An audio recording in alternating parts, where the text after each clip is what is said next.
All right, let's just jump right in. Today, we are entirely skipping the traditional agenda and diving headfirst into the fascinating friction between a desperately mundane reality and a completely hidden world of magic.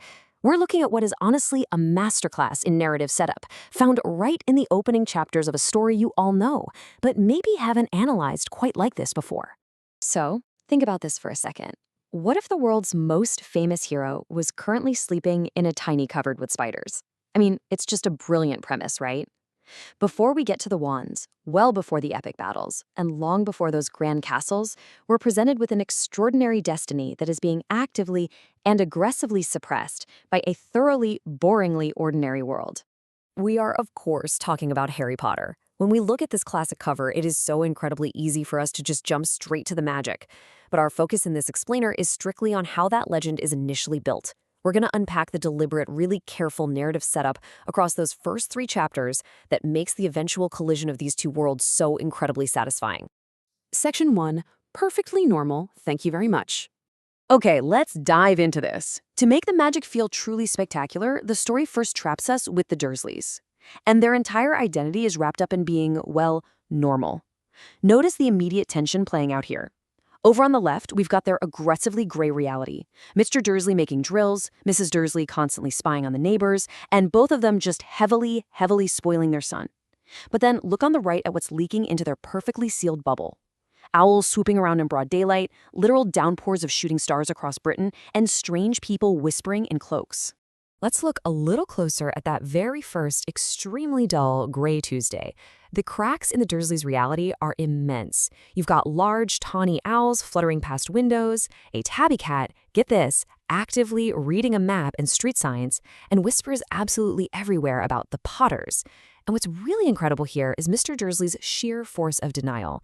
He violently tries to suppress these anomalies, totally unaware that a hidden magical world is celebrating a massive, unprecedented victory right under his nose.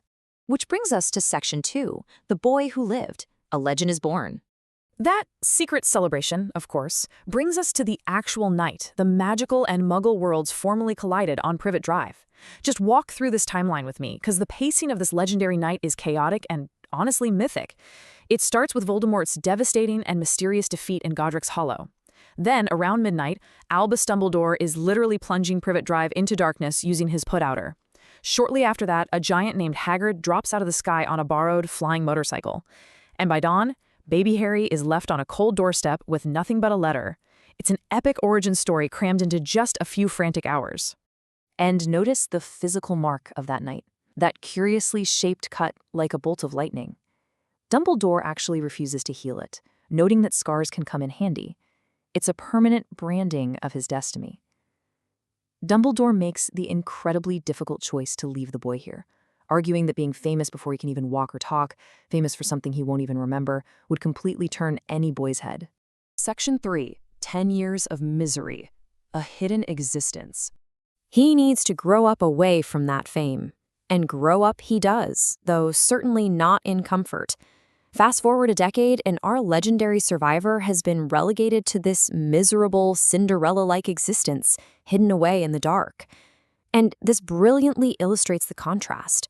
Take Dudley Dursley, for example, a child Aunt Petunia literally calls a baby angel, throwing a massive tantrum simply because his 36 birthday presents are 2 fewer than last year's.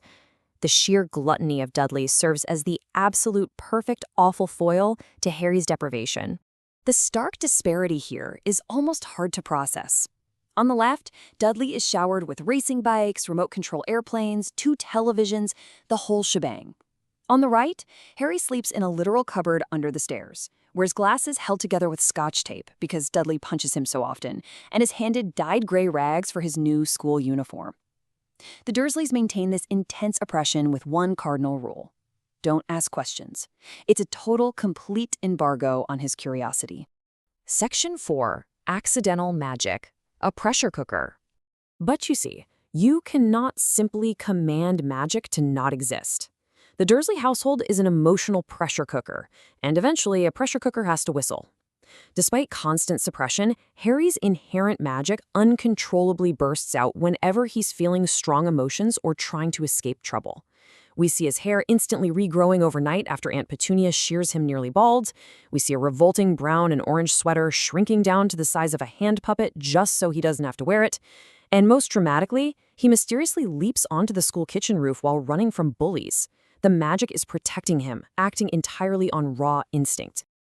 Now, this subconscious power escalates dramatically during Dudley's birthday trip to the zoo. This right here is a pivotal catalyst. Harry finds himself having a perfectly coherent conversation with a boa constrictor, understanding its frustration about being trapped behind glass, which is a feeling Harry knows all too well, right? When Dudley shoves Harry to the concrete, the magic lashes out, the glass pane just simply vanishes. Harry inadvertently frees the snake, drawing our attention to a remarkably rare magical ability. Section 5. Letters from No One. The Magical Knock. All those previous incidents? They were just tremors before the earthquake. The delivery mechanism of this final disruption is visually striking.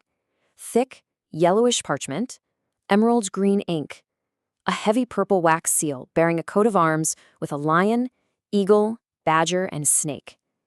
In the utterly bland, bill-filled, gray environment of the Dursleys' household, this letter is a jarringly foreign object.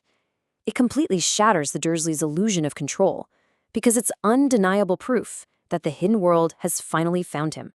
Now, what's really interesting about this slide is the address itself, the cupboard under the stairs. I mean, it is incredibly eerie, isn't it? It proves unequivocally that the magical world isn't just blindly sending out mail, they are watching closely. They know exactly how Harry is being treated. The Dursleys' deepest, darkest secret, their outright cruelty and neglect of their nephew, is entirely visible to whoever is writing this letter. Uncle Vernon tries desperately to confiscate the mail, of course. But come on, you can't hold back a tide with a broom. As we see beautifully depicted here, the letters become this unstoppable force. They find their way in through literally every crack, eventually bursting from the fireplace in a massive, overwhelming flood. It is the perfect visual representation of Harry's magical reality violently tearing down the Dursleys' carefully constructed walls of mundane suppression. Which leaves us with this final thought to ponder as we wrap up today's explainer. Can a life of forced normalcy, no matter how oppressive, miserable, or strictly enforced, ever truly suppress an extraordinary destiny? Well, the answer, as those letters exploding from the fireplace so vividly show us, is a resounding no.